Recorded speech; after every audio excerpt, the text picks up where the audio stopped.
Hoje aprendi uma coisa nova. Helena, como se chamam?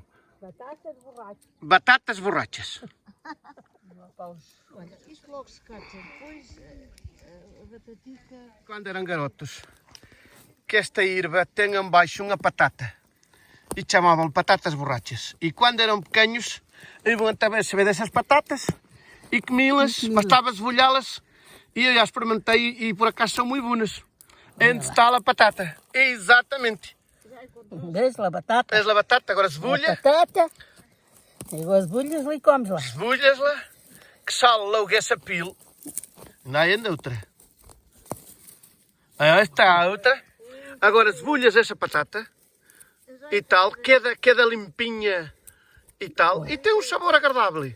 O sabor a castanho. Um sabor a castanha. Ora, experimenta provar, a ver, Helena. Está bem boa. Está bem boa. Diana. Aqui tem 3. Agora. Colheita de batatas borrachas. Se calhar chamavam assim, porque se calhar que emborrachavam, comendo muitas. Mas temos que saber como é que se chama esta erva. Pois? Já não são muito boas. Já é? Oh, Este ano já não vamos a poner. Este ano já não vamos a Neolítico, em que os homens iam a caçar e as mulheres iam a recolher tubérculos.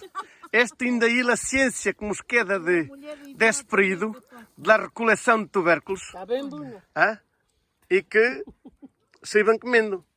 Alice, Olha, esta bem. já não te esqueces, batatas borrachas. As patatitas. Olha as batatinhas Umas borrachas. são mais grandes, outras Agora, mais pequenas. não sei como é que se chama esta. Tem que ver com os meus amigos. Tem que ver com os meus amigos biólogos, a ver como se chamará esta planta, que eu não faço ideia. Ei, olha.